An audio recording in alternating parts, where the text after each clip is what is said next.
Olá, queridos amigos, irmãos, obrigado por estarem assistindo essa mensagem. Eu espero que todos vocês estejam bem e em segurança.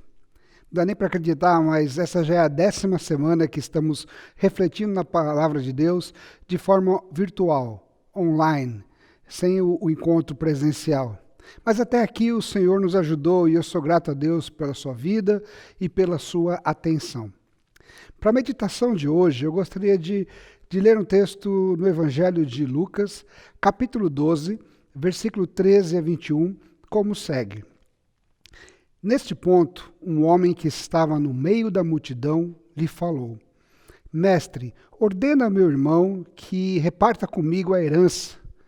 Mas Jesus lhe respondeu: Homem, quem me constituiu juiz ou partidor entre vós?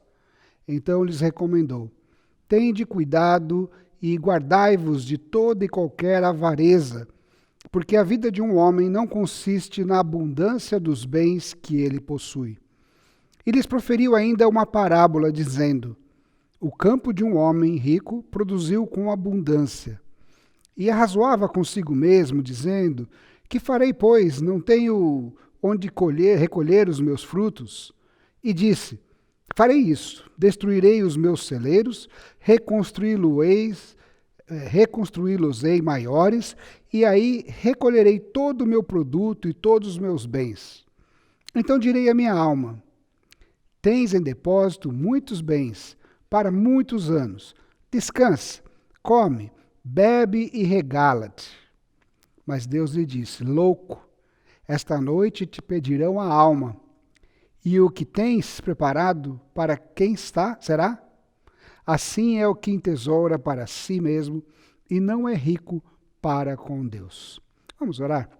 Senhor, nosso Deus e Pai, nós pedimos que nos ajude a entender a Tua palavra e aplicá-la às nossas vidas. Em nome de Jesus. Amém. Quando eu era bem jovem, eu lembro de uma frase que marcou muito a minha vida e foi dita pelo pastor da minha igreja em um de seus sermões. Ele disse: Eu nunca vi um cortejo fúnebre sendo seguido pelo caminhão de mudança do falecido. Tudo o que ele tinha já pertence a outras pessoas. Essa frase ficou marcada na minha memória. E ela sempre me fez pensar sobre o que realmente tem valor na vida da gente e como que eu vivo o meu presente. Agora que nós estamos assistindo assustados às notícias diárias de centenas de pessoas morrendo por conta do coronavírus, deixando tudo o que construíram na vida para trás, essas palavras do meu antigo pastor voltaram à minha mente juntamente com esses questionamentos. O que realmente importa na vida? E como eu tenho vivido o meu presente? O presente é o momento mais importante da nossa vida. O que fazemos agora, no presente, as decisões que nós tomamos agora, os caminhos que escolhemos hoje, certamente eles terão reflexos no nosso futuro e também na eternidade. Como dizia o famoso ator Charles Chaplin, cada segundo é tempo para mudar tudo para sempre. Cada segundo é tempo para mudar tudo para sempre. Em um segundo, nós estamos vivos. No outro, já podemos não estar mais.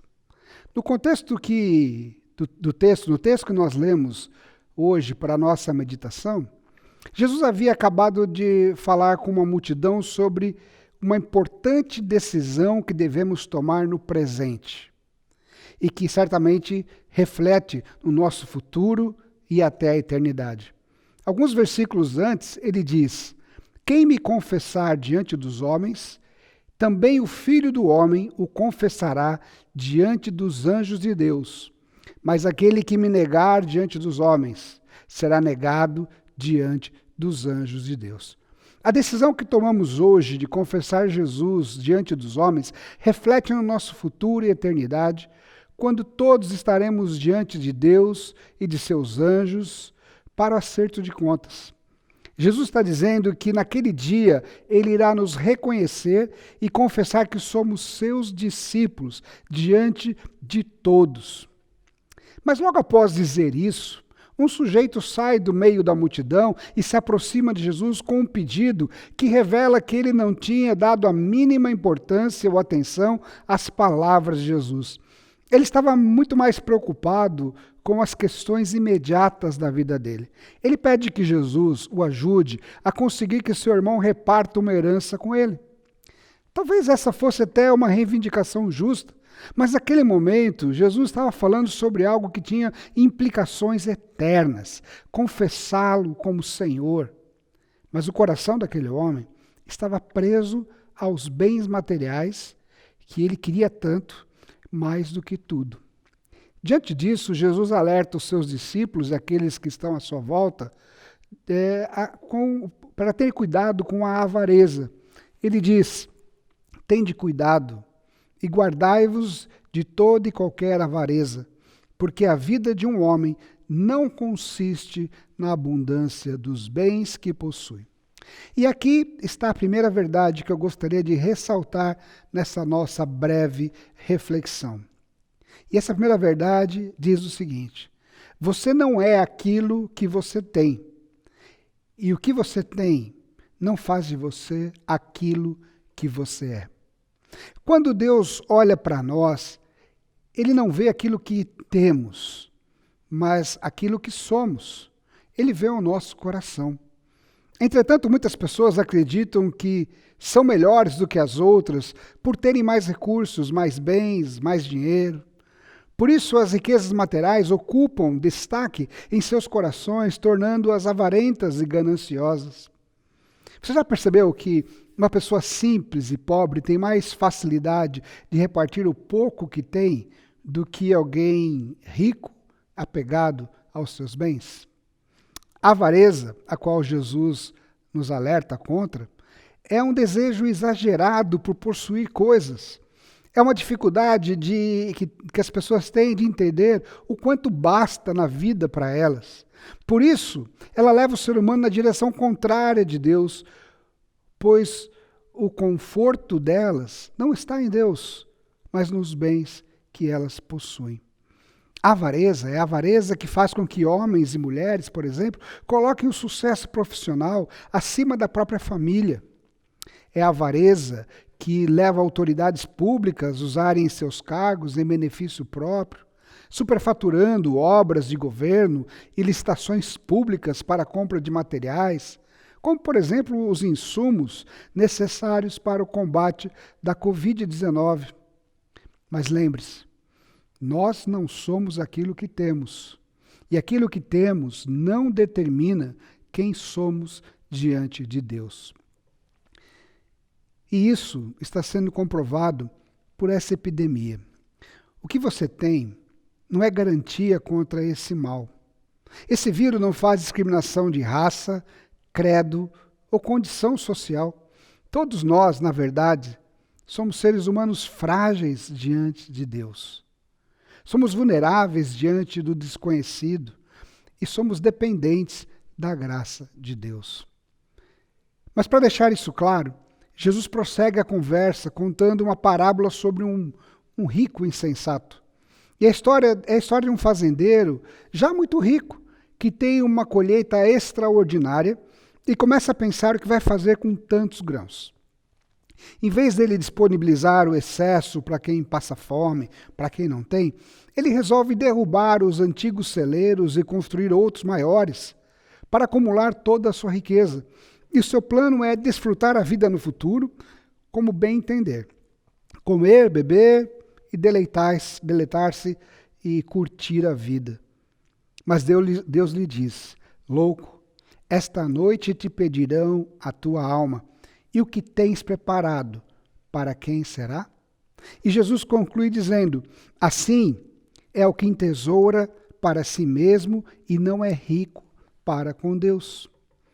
E aqui está a segunda verdade que eu gostaria de ressaltar nessa nossa breve reflexão. A primeira, você se lembra: você não é aquilo que você tem, e o que você tem não faz de você aquilo que você é.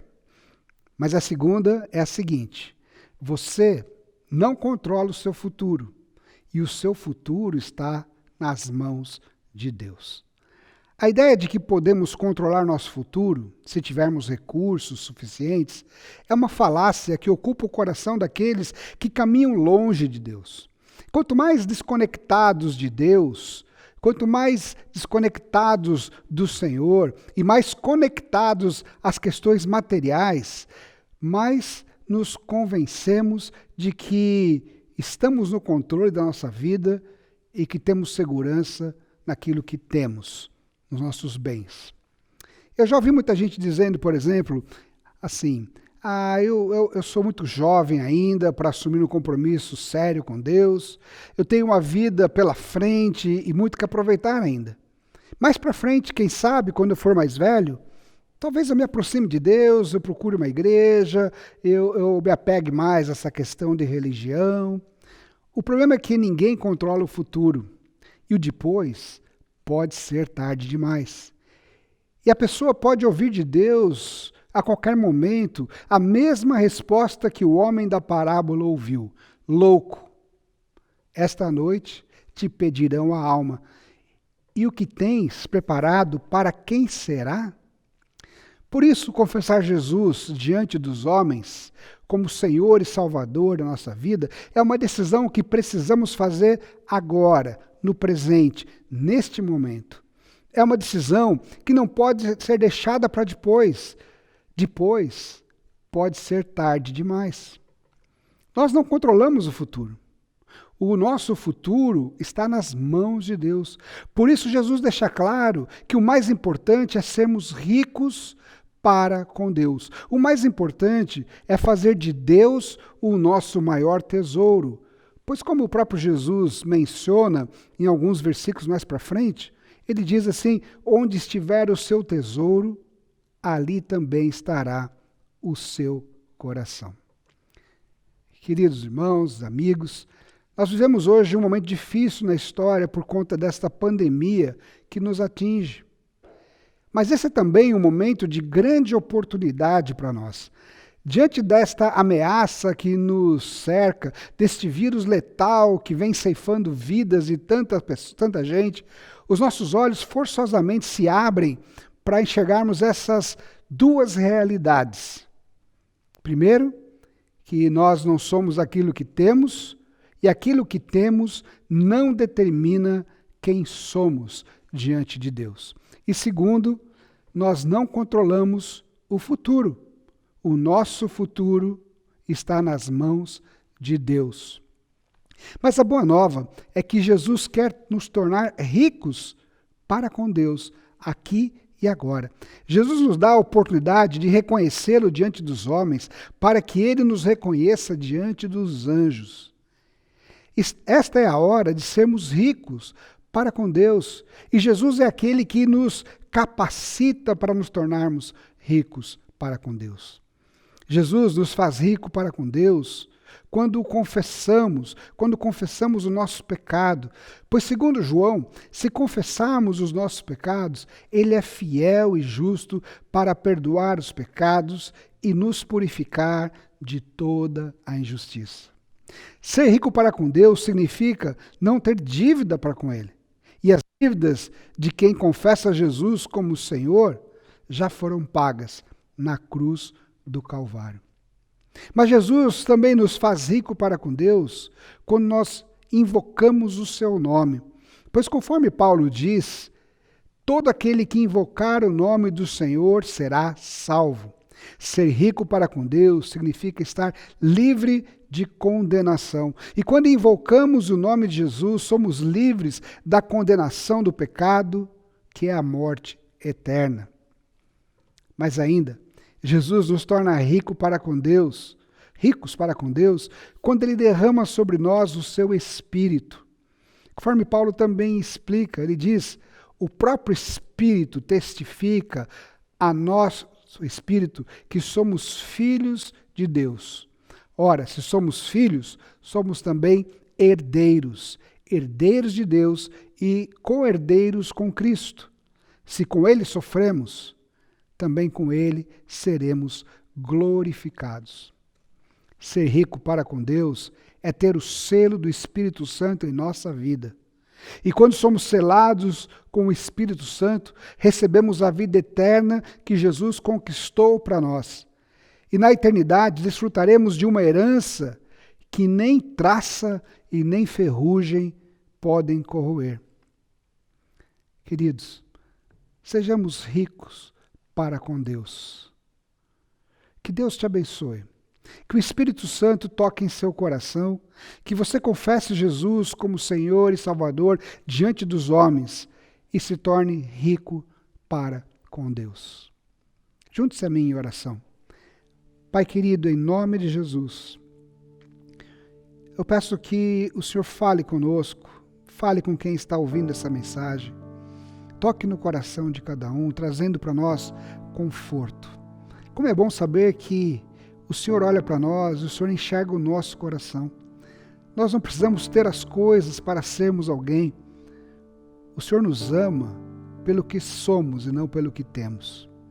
E muito obrigado porque não somos nós que estamos no controle da nossa vida e do nosso futuro, mas as nossas vidas, elas estão nas Tuas mãos. E o Senhor sabe o que é melhor para nós.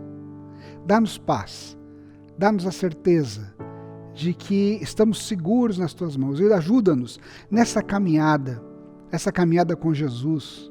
Ajuda-nos a sermos ricos para com o Senhor. Não deixe que nada falte para cada um de nós, mas coloca no nosso coração essa certeza que o Senhor é o nosso maior tesouro. Nos abençoa em mais uma semana, é o que pedimos em nome de Jesus. Amém. Eu desejo a você uma boa semana, na graça e na paz de Jesus. Um forte abraço.